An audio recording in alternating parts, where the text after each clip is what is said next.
អត្ថបទស្រាវជ្រាវនិងវិភាគស្ដីពីរចនាសម្ព័ន្ធតុលាការកម្ពុជារៀបចំដោយឯកឧត្តមសេងឌីណារដ្ឋលេខាធិការក្រសួងយុតិធធម៌និងជាអនុប្រធានបណ្ឌិតសភាភូមិន្ទយុតិធធម៌កម្ពុជាអត្ថបទដកស្រង់ចេញពីប្រតិបត្តិច្បាប់និងយុតិធធម៌លេខ1បោះពុម្ពផ្សាយដោយក្រសួងយុតិធធម៌1អំពីប្រវត្តិនៃការបង្កើតប្រព័ន្ធតុលាការរបស់កម្ពុជាប្រព័ន្ធតុលាការកម្ពុជានៅសម័យបុរាណទទួលឥទ្ធិពលពីច្បាប់ខ្មែរបុរាណដែលជាច្បាប់ផ្ទាល់មាត់និងគ្របដណ្ដប់ដោយឥទ្ធិពលនៃសាសនាព្រះមហាក្សត្រដែលជាតំណាងអាទិទេពមានអំណាចគ្រប់យ៉ាងរាប់ទាំងអំណាចធ្វើសវនកម្មដោះស្រាយរឿងក្តីគ្រប់ប្រភេទផងព្រះមហាក្សត្រទ្រង់មានមន្ត្រីមួយរូបជាជំនួយក្នុងកិច្ចការយុតិធធម៌គឺអង្គញាយមរាជដែលចាត់ទុកដូចជារដ្ឋមន្ត្រីក្រសួងយុតិធធម៌សម័យបច្ចុប្បន្ននៅក្រៅពេលដែលបារាំងបានមកដាក់អាណាព្យាបាលលើកម្ពុជាកាលពីឆ្នាំ1863ប្រព័ន្ធតុលាការកម្ពុជាដែលធ្លាប់មានកន្លងមកនៅតែបន្តអនុវត្តសម្រាប់ដោះស្រាយវិវាទរវាងខ្មែរនិងខ្មែរចំណែកវិវាទរវាងបរទេសនិងខ្មែរឬរវាងបរទេសនិងបរទេសត្រូវស្ថិតក្រោមយុត្តាធិការនៃប្រព័ន្ធតុលាការបែបបារាំងក្រោយមកទៀតប្រព័ន្ធតុលាការកម្ពុជាបុរាណក៏ត្រូវបានកែប្រែបន្តិចម្ដងរហូតក្លាយជាប្រព័ន្ធតុលាការដែលយកតាមទម្រង់ដូចគ្នាទៅនឹងប្រព័ន្ធតុលាការបារាំងរចនាសម្ព័ន្ធតុលាការតាមបែបបារាំងនេះនៅតែបន្តអនុវត្តក្រោយពេលដែលកម្ពុជាទទួលបានឯករាជ្យនៅឆ្នាំ1953រហូតមកដល់របបកម្ពុជាប្រជាធិបតេយ្យប្រព័ន្ធតុលាការកម្ពុជានៅពេលនោះត្រូវបានបែងចែកជាសាលាលហុឬសាលាលោកខុននិងសាលាដំបងដែលជាសាលាជំរះក្តីជាន់ទាបត្រូវបានបង្កើតឡើងនៅភ្នំពេញនិងនៅតាមបណ្ដាខេត្តទូទាំងប្រទេសហើយមានសមត្ថកិច្ចគ្របដណ្ដប់លើដែនដីដែលសាលាជំរះក្តីនោះស្ថិតនៅនឹងសាលាឧទ្ធរសាលាឧក្រិដ្ឋនិងសាលាវិនិច្ឆ័យដែលមានតែនៅរាជធានីភ្នំពេញប៉ុណ្ណោះនិងមានសមត្ថកិច្ចគ្របដណ្ដប់លើដែនដីនៃប្រទេសកម្ពុជាទាំងមូលនៅចន្លោះពីថ្ងៃទី17ខែមេសាឆ្នាំ1975ដល់ថ្ងៃទី6ខែមករាឆ្នាំ1979ប្រទេសកម្ពុជាបានធ្លាក់ចូលទៅក្នុងរបបកម្ពុជាប្រជាធិបតេយ្យដែលអ្វីៗត្រូវបានបំផ្លិចបំផ្លាញទាំងស្រុងដោយក្នុងនោះប្រព័ន្ធតុលាការក៏ត្រូវបានលុបបំបាត់ចោលផងដែររហូតដល់ពេលដួលរលំនៃរបបកម្ពុជាប្រជាធិបតេយ្យទើបប្រព័ន្ធតុលាការកម្ពុជាត្រូវបានបង្កើតឡើងវិញនៅឆ្នាំ1980ដោយក្រឹត្យច្បាប់លេខ01ចុះថ្ងៃទី15ខែឧសភាឆ្នាំ1980របស់ក្រមប្រឹក្សារដ្ឋដោយគ្រានោះកម្ពុជាបានបង្កើតឲ្យមាននៅតុលាការប្រជាជនបដិវត្តខេត្តក្រុងដែលក្រោយមកត្រូវបានប្តូរឈ្មោះទៅជាតុលាការប្រជាជនខេត្តក្រុងនិងអัยការអមតុលាការប្រជាជនខេត្តក្រុងនៅឆ្នាំ1982នៅពេលនោះតុលាការកម្ពុជាគឺមានតែមួយថ្នាក់តែប៉ុណ្ណោះបន្ទាប់មកនៅឆ្នាំ1985តុលាការកំពូលដែលមានឈ្មោះថាតុលាការប្រជាជនកំពូលនិងមហាអัยការអមតុលាការប្រជាជនកំពូលត្រូវបានបង្កើតឡើងដោយក្រឹត្យលេខ28ក្រចុះថ្ងៃទី31ខែកក្កដាឆ្នាំ1985គិតមកទល់ពេលនោះកម្ពុជាមានតែតុលាការខេត្តក្រុងនិងតុលាការកំពូលតែប៉ុណ្ណោះដោយពុំទាន់មានសាលាឧទ្ធរនោះទេរហូតមកដល់ឆ្នាំ1992ទើបសាលាឧទ្ធរនិងមហាអัยការអមសាលាឧទ្ធរត្រូវបានបង្កើតឡើងដោយមានទីតាំងនៅរាជធានីភ្នំពេញហើយមានសមត្ថកិច្ចលាតសន្ធឹងលើដែនដីទាំងមូលនៃរដ្ឋកម្ពុជានិងដោះស្រាយគ្រប់សំណុំរឿងទាំងអស់រចនាសម្ព័ន្ធតុលាការនេះត្រូវបានបន្តអនុវត្តរហូតដល់មានច្បាប់ស្តីពីការរៀបចំអង្គការតុលាការឆ្នាំ2014និងព្រះរាជក្រឹត្យឆ្នាំ2020ស្តីពីការដាក់ឲ្យដំណើរការសាលាឧទ្ធរតំបន់ចំនួន3រួមមានសាលាឧទ្ធរព្រះសីហនុសាលាឧទ្ធរត្បូងឃ្មុំនិងសាលាឧទ្ធរបាត់ដំបងបន្ថែមពីលើសាលាឧទ្ធរភ្នំពេញដើម្បីបង្ខិតសេវាយុត្តិធម៌ឲ្យកាន់តែខិតជិតប្រជាពលរដ្ឋនិងលើកកម្ពស់គុណភាពនៃការផ្តល់សេវាយុត្តិធម៌នេះព្រមទាំងដើម្បីដោះស្រាយបញ្ហាកកស្ទះសំណុំរឿងដែលត្រូវប្រមូលផ្ដុំនៅតែសាលាឧទ្ធរភ្នំពេញ2រចនាសម្ព័ន្ធតុលាការកម្ពុជាបច្ចុប្បន្នប្រព័ន្ធតុលាការកម្ពុជាបច្ចុប្បន្នស្ថិតនៅក្រោមការគ្រប់គ្រងដោយច្បាប់ស្តីពីការរៀបចំអង្គការតុលាការដែលរដ្ឋសភាបានអនុម័តកាលពីថ្ងៃទី12ខែមិថុនាឆ្នាំ2014និងត្រូវបានព្រះមហាក្សត្រប្រកាសឲ្យប្រើនៅថ្ងៃទី16ខែកក្កដាឆ្នាំ2014យោងតាមច្បាប់នេះប្រព័ន្ធតុលាការកម្ពុជាត្រូវបានចែកចេញជាពីរថ្នាក់គឺតុលាការជាន់ទាប1និងតុលាការជាន់ខ្ពស់2ហើយតុលាការទាំងពីរថ្នាក់នេះអនុវត្តអំណាចតុលាការដែលគ្របដណ្ដប់លើរឿងក្តីគ្រប់ប្រភេទរួមទាំងរឿងក្តីផ្នែករដ្ឋបាលផងដែរ1តុលាការជាន់ទាបតុលាការជាន់ទាបរួមមានសាលាដំបងដែលត្រូវបានបង្កើតឲ្យមាននៅរាជធានីភ្នំពេញនិងនៅគ្រប់បណ្ដាខេត្តនៃព្រះរាជាណាចក្រកម្ពុជានិងតុលាការយោធាដែលមានទីតាំងនៅរាជធានីភ្នំពេញនិងមានសមត្ថកិច្ចលើគ្រប់រឿងក្តីទូទាំងប្រទេសពាក់ព័ន្ធនឹងបទល្មើសយោធា កសាលាដំបងនិងអាយកាអមសាលាដំបងរាជធានីខេត្តមួយសាលាដំបងគឺជាសាលាជំរះក្តីទូទៅដែលមានសមត្ថកិច្ចជំនុំជម្រះលើរឿងក្តីទាំងអស់លើកលែងតែរឿងក្តីដែលស្ថិតក្រោមសមត្ថកិច្ចនៃសាលាជំរះក្តីពិសេសជាអាចតុលាការយោធាឬសាលាជំរះក្តីវិសាមញ្ញជាអាចអង្គជំនុំជម្រះវិសាមញ្ញក្នុងតុលាការកម្ពុជាដើម្បីកាត់សេចក្តីឧក្រិដ្ឋកម្មដែលប្រព្រឹត្តឡើងក្នុងរយៈកាលនៃកម្ពុជាប្រជាធិបតេយ្យដែលត្រូវបានបង្កើតឡើងដោយច្បាប់ដោយឡែកសាលាដំបងត្រូវបែងចែកជាតុលាការជំនាញដែលរួមមានតុលាការព្រហ្មទណ្ឌតុលាការរដ្ឋបវេនីតុលាការពាណិជ្ជកម្មនិងតុលាការការងារតុលាការជំនាញផ្សេងទៀតរបស់សាលាដំបងអាចត្រូវបានបង្កើតឡើងដោយយោងតាមសេចក្តីត្រូវការចាំបាច់ការបង្កើតការលុបចោលនិងការកែប្រែតុលាការជំនាញត្រូវកំណត់ដោយព្រះរាជក្រឹត្យតុលាការជំនាញនីមួយៗរបស់សាលាដំបងចេញសេចក្តីសម្រេចរបស់ខ្លួនប្រកបដោយស្វ័យភាពក្នុងដែនសមត្ថកិច្ចរបស់ខ្លួនក្នុងនាមសាលាដំបងដែលតុលាការជំនាញនោះស្ថិតនៅប៉ុន្តែដោយបច្ចុប្បន្នតុលាការជំនាញនៅមិនទាន់ត្រូវបានបង្កើតឡើងចៅក្រមនៃសាលាដំបងរាជធានីខេត្តមានសមត្ថកិច្ចលើរាល់រឿងក្តីទាំងអស់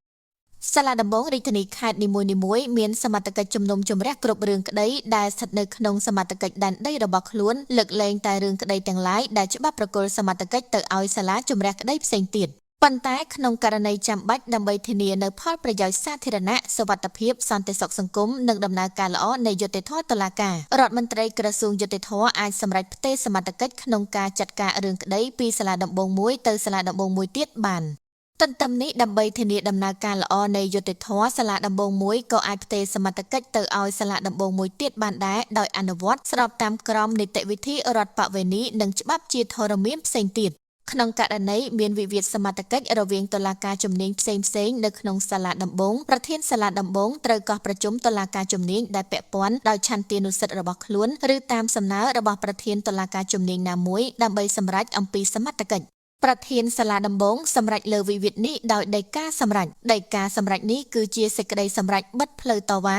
សមាជិករបស់សាលាដំបងរាជធានីខេត្តនីមួយៗរួមមានប្រធានអនុប្រធានចៅក្រមក្រឡាបញ្ជីនិងមន្ត្រីរដ្ឋបាលព្រមទាំងអាចមានមន្ត្រីជំនាញច្បាប់ផ្សេងទៀតប្រធានសាលាដំបងមានអំណាចឋានានុក្រមផ្នែករដ្ឋបាលដោយផ្ទាល់លើប្រធានតុលាការជំនាញទាំងអស់នៃសាលាដំបងនោះប្រធានតុលាការជំនាញនីមួយៗមានអំណាចឋានានុក្រមផ្នែករដ្ឋបាលដោយផ្ទាល់លើចៅក្រមដែលជាសមាជិកប្រធានសាលាដំបងមិនអាចធ្វើជាប្រធានតុលាការជំនាញណាមួយបានឡើយប្រធានតុលាការជំនាញនីមួយៗអាចធ្វើជាប្រធានតុលាការជំនាញបានតែមួយគត់នៃសាលាដំបងនោះការជំនុំជម្រះរឿងក្តីព្រហ្មទណ្ឌនិងរឿងក្តីរដ្ឋបវេនីនៅសាលាដំបងអាចធ្វើឡើងដោយចៅក្រមទោលឬក្រុមប្រឹក្សាជំនុំជម្រះដោយអនុលោមទៅតាមបទបញ្ញត្តិស្តីពីនីតិវិធីព្រហ្មទណ្ឌនិងនីតិវិធីរដ្ឋបវេនីជាធរមានការជំនុំជម្រះរឿងក្តីពាណិជ្ជកម្មនៅសាលាដំបងត្រូវធ្វើឡើងដោយចៅក្រម3រូបនិងអមដោយទីប្រឹក្សា2រូបជាពាណិជ្ជករឬជាអ្នកដែលមានចំណេះដឹងផ្នែកច្បាប់ពាណិជ្ជកម្មក្នុងរឿងក្តីពាណិជ្ជកម្មដែលកម្មវត្ថុនៃបណ្ដឹងមានតម្លៃ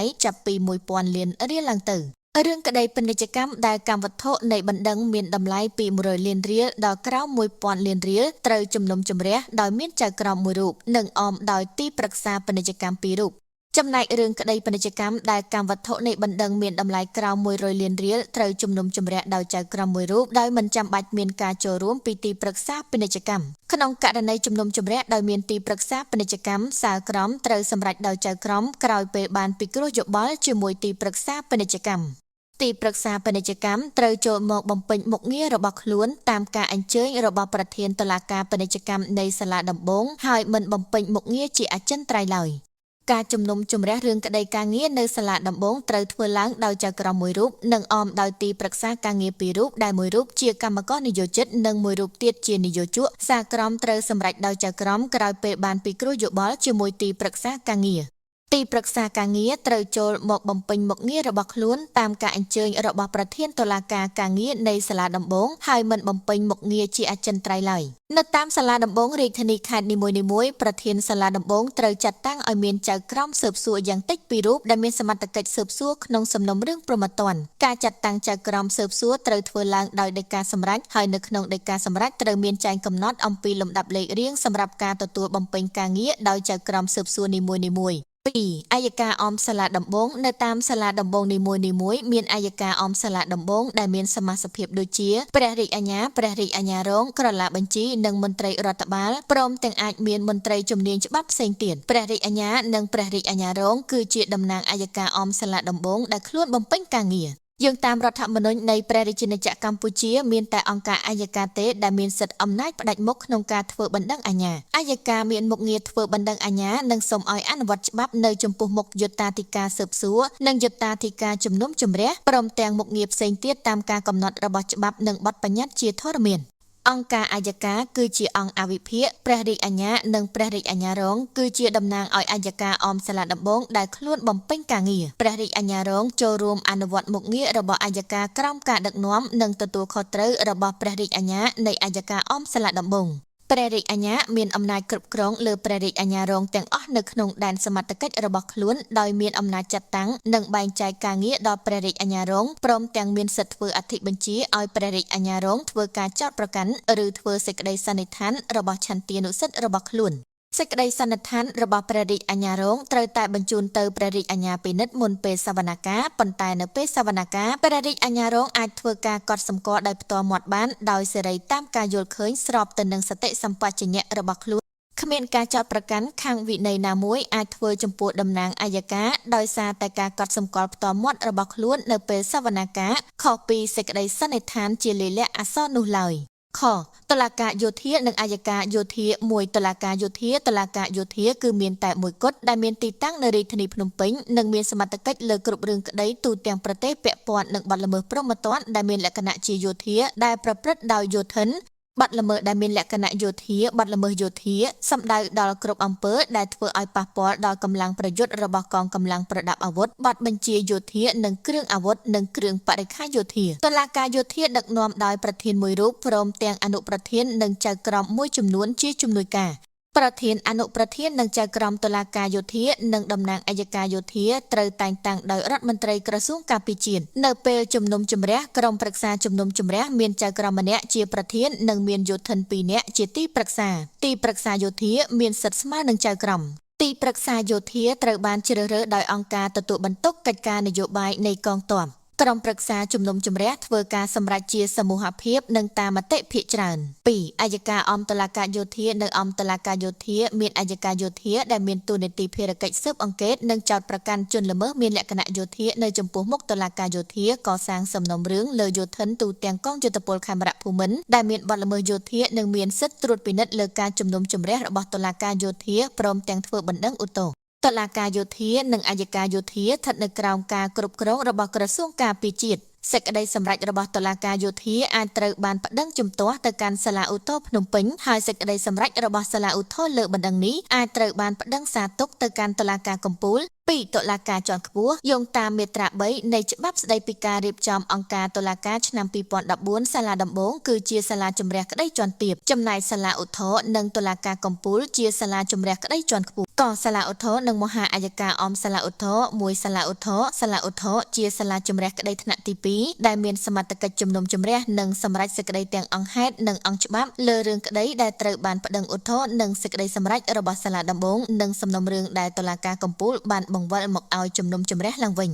សាលាឧទ្ធររួមមានសាលាឧទ្ធរភ្នំពេញនិងសាលាឧទ្ធរតំបន់ការដាក់ឲ្យដំណើរការសាលាឧទ្ធរតំបន់នីមួយៗនិងការកំណត់សមត្ថកិច្ចដែនដីនៃសាលាឧទ្ធរតំបន់នេះត្រូវធ្វើឡើងដោយព្រះរាជក្រឹត្យបច្ចុប្បន្នសាលាឧទ្ធរតំបន់ដែលត្រូវបានដាក់ឲ្យដំណើរការមានចំនួន3រួមមានសាលាឧទ្ធរព្រះសីហនុសាលាឧទ្ធរបាត់ដំបងនិងសាលាឧទ្ធរត្បូងឃ្មុំសាលាឧទ្ធរភ្នំពេញមានទីតាំងស្ថិតនៅរាជធានីភ្នំពេញនិងមានសមត្ថកិច្ចជំនុំជម្រះរឿងក្តីដែលស្ថិតក្នុងសមត្ថកិច្ចដែនដីនៃសាលាដំបងរាជធានីភ្នំពេញខេត្តកណ្ដាលខេត្តកំពង់ឆ្នាំងខេត្តកំពង់ស្ពឺខេត្តតាកែវខេត្តព្រៃវែងនិងខេត្តស្វាយរៀងព្រមទាំងរឿងក្តីផ្សេងទៀតដែលមិនស្ថិតនៅក្រោមសមត្ថកិច្ចរបស់សាលាឧទ្ធរតំបន់សាលាឧទ្ធរព្រះសីហនុមានទីតាំងស្ថិតនៅក្នុងខេត្តព្រះសីហនុនិងមានសមត្ថកិច្ចជំនុំជម្រះរឿងក្តីដែលស្ថិតនៅក្នុងសមត្ថកិច្ចដែនដីនៃសាលាដំបងខេត្តព្រះសីហនុខេត្តកោះកុងខេត្តកំពតនិងខេត្តកែបសាលាឧទ្ធរបាត់ដំបងមានទីតាំងស្ថិតនៅក្នុងខេត្តបាត់ដំបងនិងមានសមត្ថកិច្ចជំនុំជម្រះរឿងក្តីដែលស្ថិតនៅក្នុងសមត្ថកិច្ចដែនដីនៃសាលាដំបងខេត្តបាត់ដំបងខេត្តពោធិ៍សាត់ខេត្តបៃលិនខេត្តបន្ទាយមានជ័យខេត្តឧត្តរមានជ័យនិងខេត្តសៀមរាបសាលាឧទ្ធរត្បូងឃ្មុំមានទីតាំងស្ថិតនៅក្នុងខេត្តត្បូងឃ្មុំនិងមានសមត្ថកិច្ចជំនុំជម្រះរឿងក្តីដែលស្ថិតនៅក្នុងសមត្ថកិច្ចដែនដីនៃសាលាដំបងខេត្តត្បូងឃ្មុំខេត្តកំពង់ចាមខេត្តកំពង់ធំខេត្តព្រះវិហារខេត្តក្រចេះខេត្តរតនគិរីនិងខេត្តមណ្ឌលគិរី សមាជិករបស់សាលាឧទ្ធរនីមួយៗរួមមានប្រធានអនុប្រធានចៅក្រមក្រឡាបញ្ជីនិងមន្ត្រីរដ្ឋបាលព្រមទាំងអាចមានមន្ត្រីជំនាញច្បាប់ផ្សេងទៀតសាលាឧទ្ធរមានសភាជំនាញដោយខាងក្រោមសភាព្រហ្មទណ្ឌមានសមត្ថកិច្ចជំនុំជម្រះលើបណ្ដឹងឧទ្ធរចំពោះសាលក្រមព្រហ្មទណ្ឌរបស់សាលាដំបងនិងរឿងក្តីផ្សេងទៀតដែលស្ថិតក្រោមសមត្ថកិច្ចរបស់ខ្លួនស្របតាមច្បាប់និងបទបញ្ញត្តិគតិយុត្តជាធរមានសភារដ្ឋបវេនីមានសមត្ថកិច្ចជំនុំជម្រះលើបណ្ដឹងឧទ្ធរនិងសាលក្រមនិងបណ្ដឹងជំទាស់ចំពោះដីកាសម្រេចរបស់សាលាដំបងក្នុងរឿងក្តីរដ្ឋបវេនីនិងរឿងក្តីផ្សេងទៀតដែលស្ថិតក្រោមសមត្ថកិច្ចរបស់ខ្លួនស្របតាមច្បាប់និងបទបញ្ញត្តិគតិយុត្តជាធរមានសភាស៊ើបសួរមានសមត្ថកិច្ចដោះស្រាយលើបណ្ដឹងនានាចំពោះកិច្ចស៊ើបសួរឬដីកាសម្រេចនានារបស់ចៅក្រមស៊ើបសួរនិងរឿងក្តីផ្សេងទៀតដែលស្ថិតក្រោមសមត្ថកិច្ចរបស់ខ្លួនស្របតាមច្បាប់និងបទបញ្ញត្តិគតិយុត្តជាធរមានសភាពាណិជ្ជកម្មមានសមត្ថកិច្ចជំនុំជម្រះលើបណ្ដឹងឧទ្ធរនិងសាលក្រមនិងបណ្ដឹងជំទាស់ចំពោះដីកាសម្រេចរបស់សាលាដំបងក្នុងរឿងក្តីពាណិជ្ជកម្មនិងរឿងក្តីផ្សេងទៀតដែលស្ថិតក្រោមសមត្ថកិច្ចរបស់ខ្លួនស្របតាមច្បាប់និងបទបញ្ញត្តិគតិយុត្តជាធរមានសភាការងារមានសមត្ថកិច្ចជំនុំជម្រះលើបណ្ដឹងឧទ្ធរនិងសាលក្រមនិងបណ្ដឹងជំទាស់ចំពោះដីកាសម្រេចរបស់សាលាដំបងក្នុងរឿងក្តីការងារនិងរឿងក្តីផ្សេងទៀតដែលស្ថិតក្រោមសមត្ថកិច្ចរបស់ខ្លួនស្របតាមច្បាប់និងបទបញ្ញត្តិគតិយុត្តជាធរមានក្នុងករណីចាំបាច់សភាជំនាញផ្សេងទៀតអាចត្រូវបានបង្កើតឡើងដោយព្រះរាជក្រឹត្យសភានីមួយៗនៃសាលាឧទ្ធរជំនុំជម្រះរឿងក្តីនិងចេញសេចក្តីសម្រេចដោយមានចៅក្រម3រូបដែលមួយរូបជាប្រធានចំពោះរឿងក្តីដែលតុលាការកំពូលបានបង្វិលមកវិញសាលាឧទ្ធរត្រូវជំនុំជម្រះនៅក្នុងសវនាការមួយដោយមានចៅក្រម5រូបហើយសុទ្ធតែជាចៅក្រមដែលមិនបានចូលជំនុំជម្រះលើកមុនចំពោះការជំនុំជម្រះរឿងក្តីនៅសភាពាណិជ្ជកម្មនៃសាលាឧទ្ធរក្រៅពីចៅក្រម3រូបត្រូវមានអមដោយទីប្រឹក្សាពាណិជ្ជកម្ម2រូបដែលមិនមែនជាទីប្រឹក្សាពាណិជ្ជកម្មនៅក្នុងរឿងក្តីតែមួយនៅសាលាដំបង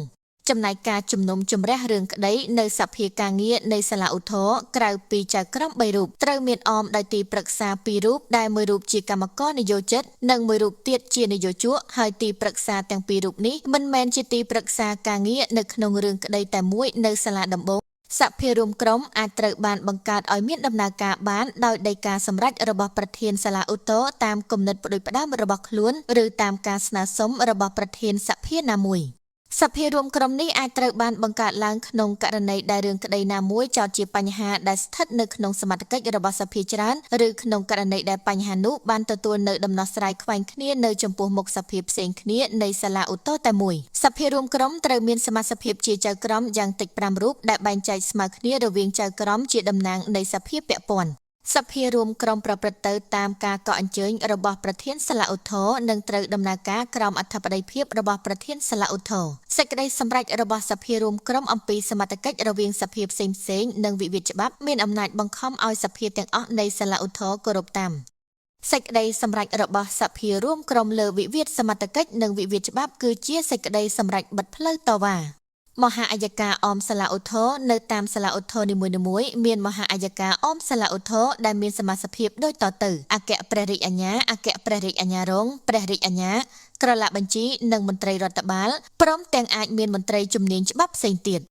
អគ្គព្រះរាជអាជ្ញាអមសាលាឧទ្ធរមានអំណាចគ្រប់គ្រងលើអគ្គព្រះរាជអាជ្ញារងនិងព្រះរាជអាជ្ញាអមសាលាឧទ្ធរដោយមានសិទ្ធិអំណាចចាត់តាំងនិងបែងចែកការងារដល់អគ្គព្រះរាជអាជ្ញារងនិងព្រះរាជអាជ្ញាទាំងអស់នៅក្នុងសាលាឧទ្ធររបស់ខ្លួនសេចក្តីសន្និដ្ឋានរបស់អគ្គព្រះរាជអាជ្ញារងឬព្រះរាជអាជ្ញាអមសាលាឧទ្ធរអាចធ្វើការកត់សម្គាល់ដោយផ្ទាល់មាត់បានដោយសេរីតាមការដែលខ្លួនយល់ឃើញថាស្របទៅនឹងសតិសម្បជញ្ញៈរបស់ខ្លួនគ្មានការចោទប្រកាន់ខាងវិន័យណាមួយអាចត្រូវធ្វើចំពោះតំណាងមហាអัยការដោយសារតែការកត់សម្គាល់ផ្ទាល់មាត់របស់ខ្លួននៅពេលសវនាការខុសពីសេចក្តីសន្និដ្ឋានជាលិលាអសរនោះឡើយក្រៅពីសិទ្ធិអំណាចគ្រប់គ្រងទៅលើអគ្គព្រះរាជអាជ្ញារងនិងព្រះរាជអាជ្ញាអមសាលាឧទ្ធរអគ្គព្រះរាជអាជ្ញាអមសាលាឧទ្ធរក៏មានសិទ្ធិធ្វើអធិបញ្ជាឲ្យព្រះរាជអាជ្ញាអមសាលាដំបងដែលស្ថិតនៅក្រោមដែនសមត្ថកិច្ចរបស់ខ្លួនធ្វើការចោទប្រកាន់ដោយអនុវត្តតាមបទបញ្ញត្តិស្តីពីនីតិវិធីព្រហ្មទណ្ឌជាធរមានខតុលាការកំពូលនិងមហាអัยការអមតុលាការកំពូល1ចុចតុលាការកំពូលតុលាការកំពូលជាសាលាជម្រះក្តីថ្នាក់ខ្ពស់បំផុតតុលាការកំពូលមានតែមួយគត់ដែលមានទីតាំងស្ថិតនៅរាជធានីភ្នំពេញហើយមានសមត្ថកិច្ចគ្របដណ្ដប់លើដែនដីនៃប្រទេសកម្ពុជាទាំងមូល តុលាការកំពូលមានសមត្ថកិច្ចជំនុំជម្រះលើបណ្ដឹងសាទុកចំពោះសាលដីការបស់សាលាឧទ្ធរណ៍ឬចំពោះសាលក្រមសាលាដំបងនៅក្នុងករណីដែលគូភាគីបានព្រមព្រៀងគ្នាជាលាយលក្ខណ៍អក្សរមិនប្តឹងឧទ្ធរណ៍ឬនៅក្នុងករណីដែលសាលក្រមសាលាដំបងវិនិច្ឆ័យលើរឿងក្តីដែលកម្មវត្ថុនៃបណ្ដឹងមានតម្លៃមិនលើសពី5លានរៀលសមាជិករបស់តុលាការកំពូលរួមមានប្រធានអនុប្រធានចៅក្រមក្រឡាបញ្ជីនិងមន្ត្រីរដ្ឋបាលព្រមទាំងអាចមានមន្ត្រីជំនាញច្បាប់ផ្សេងទៀតតុលាការកំពូលត្រូវបែងចែកជាសភាព្រហ្មទណ្ឌសភារដ្ឋបវេនីសភាពាណិជ្ជកម្មនិងសភាការងារក្នុងករណីចាំបាច់សភាជំនាញផ្សេងទៀតរបស់តុលាការកំពូលអាចត្រូវបានបង្កើតឡើងដោយព្រះរាជក្រឹត្យសភានីមួយៗចេញសេចក្តីសម្រេចរបស់ខ្លួនប្រកបដោយស្វ័យភាពក្នុងនាមតុលាការកំពូលចំពោះបណ្ដឹងសាទុកលើកទី1សភានីមួយៗនៃតុលាការកំពូលជំនុំជម្រះនិងចេញសេចក្តីសម្រេចដែលមានចៅក្រម5រូបដែលមួយរូបជាប្រធានដោយអនុលោមតាមបទបញ្ញត្តិស្តីពីនីតិវិធីជាធរមានចំពោះបណ្ដឹងសាទុកលើកទី1តុលាការកំពូលជំនុំជម្រះនិងសម្រេចសេចក្តីទៅលើអង្គច្បាប់តែប៉ុណ្ណោះក្នុងការជំនុំជម្រះលើបណ្ដឹងសាទុកលើកទី1នេះតុលាការកំពូលអាចសម្រេចតម្កល់ឬបដិសេធសេចក្តីសម្រេចរបស់សាលាឧទ្ធរណ៍ហើយសម្រេចសេចក្តីតែម្ដងក្នុងករណីដែលតុលាការកំពូលយល់ថាសាលាឧទ្ធរណ៍បានកំណត់ចំណុចវិវាទច្បាស់លាស់និងបានវិនិច្ឆ័យអំពីអង្គហេតុច្បាស់លាស់ហើយដោយឡែកក្នុងករណីដែលពិនិត្យឃើញថាសាលាឧទ្ធរណ៍នៅមិនទាន់បានវិនិច្ឆ័យច្បាស់លាស់អំពីចំណុចវិវាទឬអំពីអង្គហេតុតុលាការកំពូលអាចសម្រេចបដិសេធសេចក្តីសម្រេចរបស់សាលាឧទ្ធរណ៍និងបង្វិលសំណុំរឿងឲ្យទៅសាលាឧទ្ធរណ៍ជំនុំជម្រះឡើងវិញចំពោះបណ្ដឹងសាទុកលើកទី2បណ្ដឹងសាររើឬបណ្ដឹងសុំជំនុំជម្រះសារជាថ្មីឡើងវិញចំពោះសាលក្រមនិងសាលដីកាស្ថាពរតុលាការកំពូលជំនុំជម្រះនិងចេញសេចក្តីសម្រេចដោយសភាពេញអង្គដែលមានសមាជិកចៅក្រមយ៉ាងតិច9រូបដែលមានចៅក្រមជាតំណាងនៃសភាទាំងអស់របស់តុលាការកំពូលហើយត្រូវដំណើរការក្រោមអធិបតីភាពរបស់ប្រធានតុលាការកំពូល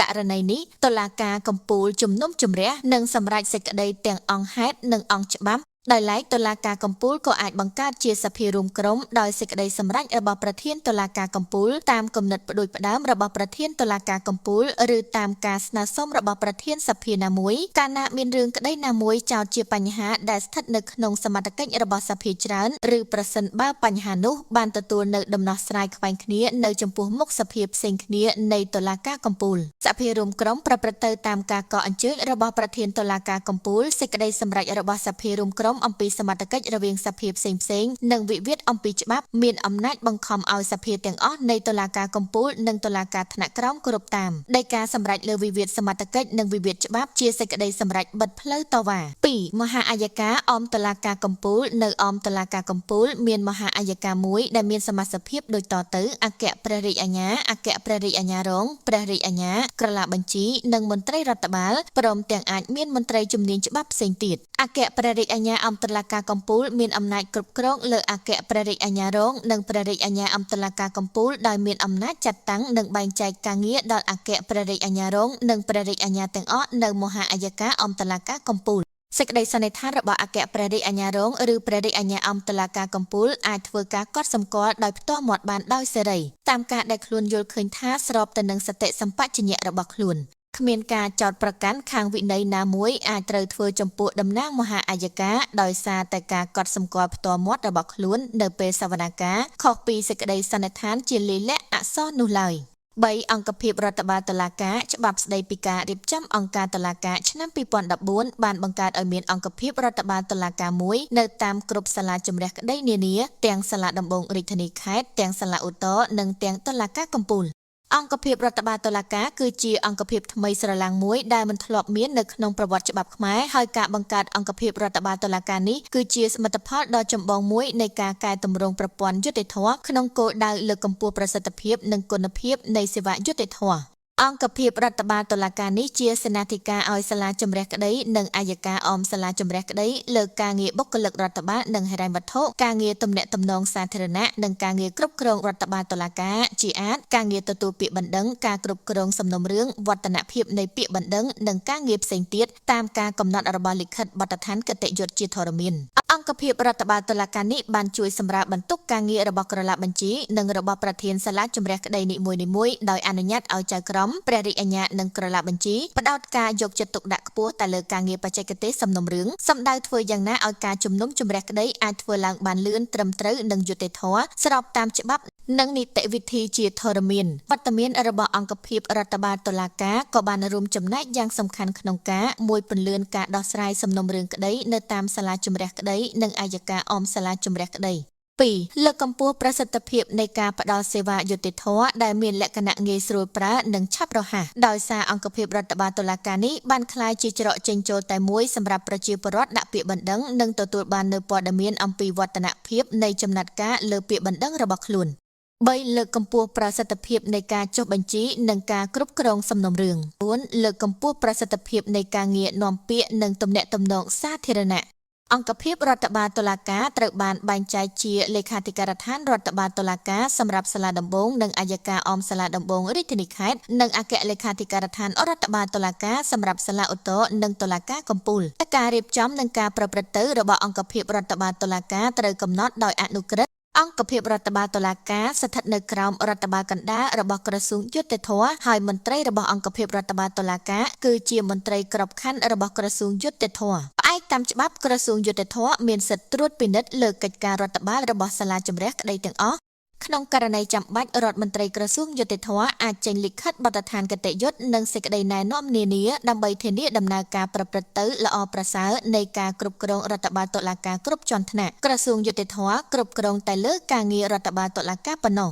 ដោយឡែកការជំនុំជម្រះនិងការសម្រេចសេចក្តីគឺជាសិទ្ធិសម្រេចដោយស្វ័យភាពនិងដោយឯករាជ្យរបស់ចៅក្រម